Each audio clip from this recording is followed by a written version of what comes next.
Mərhəmətli və bağışlayan Allahın adıyla.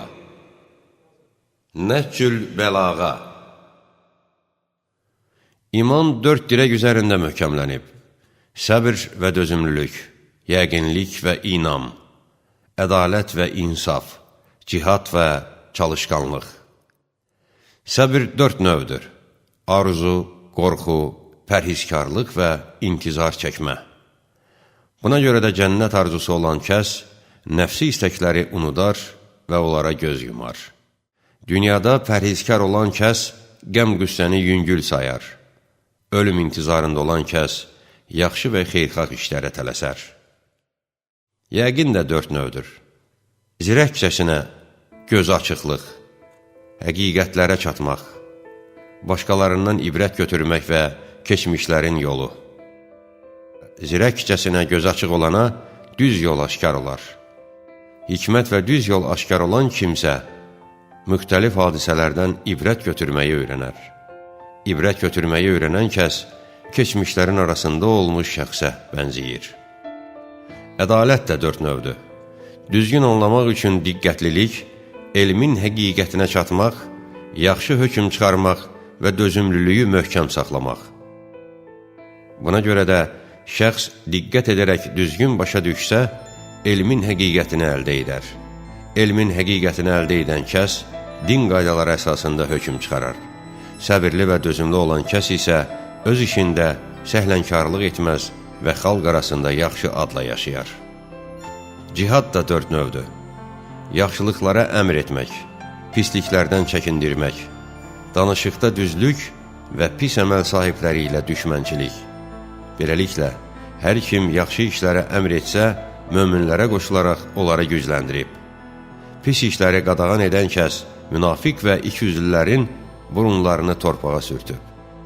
Danışığında düz olan kəs boynunda olan şeyi yerinə yetirib. Kim pis əməl sahibləri ilə düşmənçilik etsə və Allaha görə qəzəblənsə, Allah da ona görə qəzəblənər və qiyamət günü onu şad edər. Küfür də 4 sütun üzərində dayanıb: dərinə getmək, inatkarlıq və çəkişmə etmək, haqdan əl çəkmək, düşmənçilik və haqqa tabe olmamaq.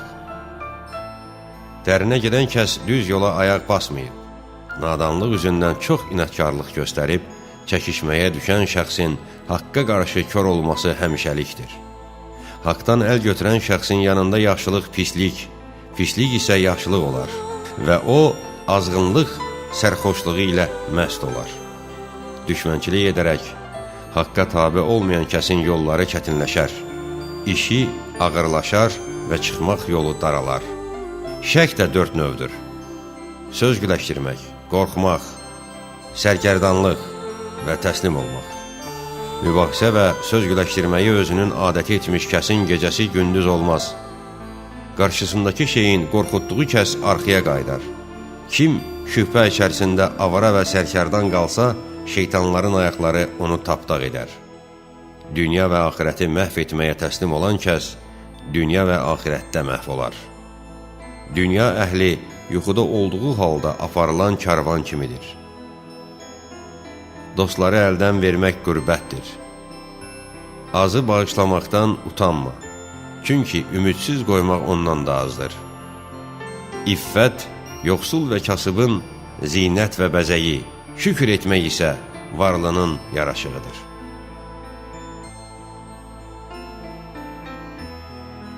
Mərhəmətli və bağışlayan Allahın adıyla. Nəhcül bəlağa. Yaxşı işin sahibi yaxşılıqdan daha yaxşıdır və pis işin sahibi pislikdən daha pisdir. Bəxşiş edən ol, amma israf və yersiz həddə yox. Mötədil ol və xəsis olma.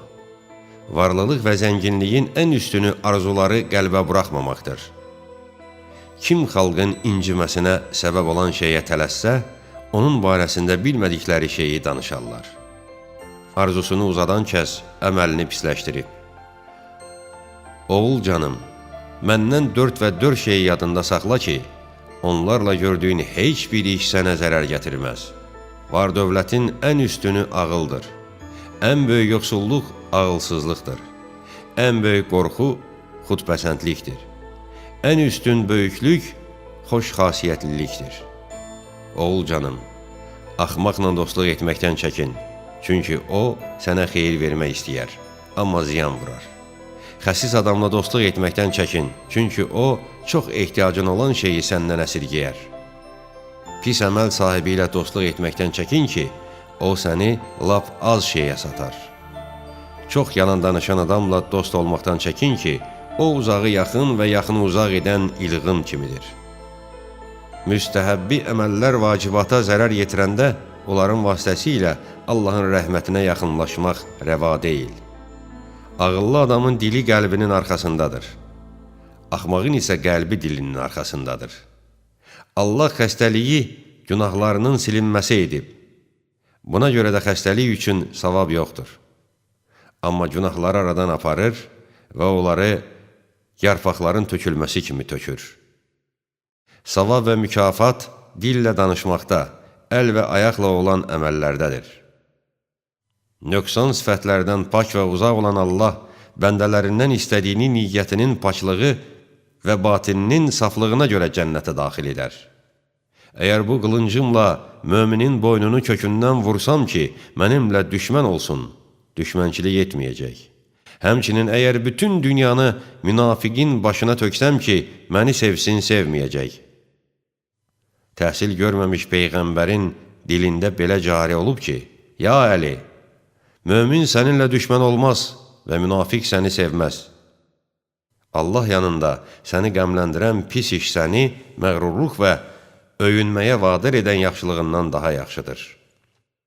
İnsanın qədir-qiyməti onun himməti miqdarındadır, düzlüyü isə cömərtliyi miqdarındadır.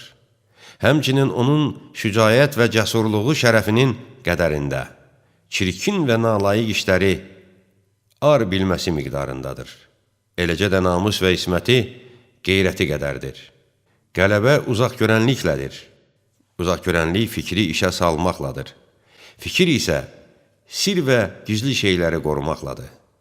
Səxavətli və cömər şəxsin ac olanda hücum etməsindən qorxun. Həmçinin alçağın tox olandakı hücumundan çəkinin. İnsanları əhv etmək və bağışlanmağa ən layiq olanı, onların cəzalandırmağa ən çox qüdrət və imkanı olanlarıdır. Səxavət və bağışlamaq onu istənilmədən etməkdir. İstək ilə edilən şey isə xəcalətlilik və məzəmmətdən qurtulmaqdır. Ağıl kimi sərvət yoxdur, nadanlıq kimi yoxsulluq yoxdur, ədəb kimi miras yoxdur, məsləhət və məşvərət kimi arxa və dayaq yoxdur.